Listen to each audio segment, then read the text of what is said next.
Hello! Ritu rebel అని ఎవరికైనా తెలిస్తే ఔట్ ఆఫ్ ద గేమ్ అన్నప్పుడు దివ్య ఎందుకు అవ్వలేదు? అండ్ టాస్క్ ఫినిష్ చేయకపోయినా రీతూ కంటెండర్ అయ్యే అవకాశం ఇచ్చారు. కళ్యాణ్ చాలా తెలివిగా దివ్య చేతే ఒప్పించాడు దట్ తనే రెబెల్ అని. అలాంటప్పుడు ఎందుకు దివ్యను గేమ్ నుంచి తీసేయలేదు? కళ్యాణ్ విషయంలో బీబీ టీమ్ చాలా అన్‌ఫెయిర్ చేస్తుంది అనడానికి ఇదే ప్రూఫ్.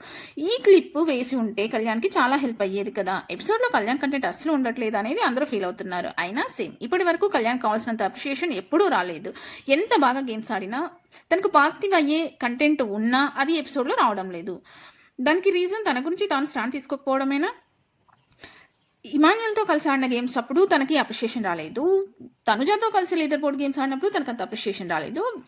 ఈవెన్ శ్రీజాతో ఫస్ట్ గేమ్ అంత క్విక్‌గా ఫినిష్ చేసినా అప్రిషియేషన్ రాలేదు. బట్ సెకండ్ గేమ్ విన్ అవ్వనందుకు తనకి తెలివి తక్కువ వాడు అన్నట్టుగా నెగెటివ్‌గా తన వల్లే శ్రీజ బయటికెళ్ళిందన్నట్టుగా మాట్లాడారు. ఎవ్రీ టైమ్ తనని తొక్కాలనే చూస్తున్నారు. ఇప్పటివరకు ఎలాంటి ఇష్యూ జరిగినా కళ్యాణ్ తన కోసం స్టాండ్ తీసుకోవడం లేదు. ఒకవేళ క్యారెక్టర్ అసాసినేషన్ చేసినప్పుడు స్టాండ్ తీసుకుని ఉంటే నాగార్జున గారు బీబీ టీమ్ అలా చేసేవారు కాదా అంటే ఖచ్చితంగా కాదు అని చెప్పలేం, అవును అని చెప్పలేం. తన గ్రాఫ్ పెరగాల్సిన ప్రతి చోట తనని తొక్కిస్తున్నారు. ప్రతిసారి ఎవరో ఒకరు వెన్నుపోటు పొడుస్తూనే ఉన్నారు. అందుకు కారణం ఏమై ఉంటుందనుకుంటున్నారు? ఎప్పుడెప్పుడు కళ్యాణ్‌కి అన్యాయం జరిగిందనుకుంటున్నారో కామెంట్ చేయండి. Thank you for watching.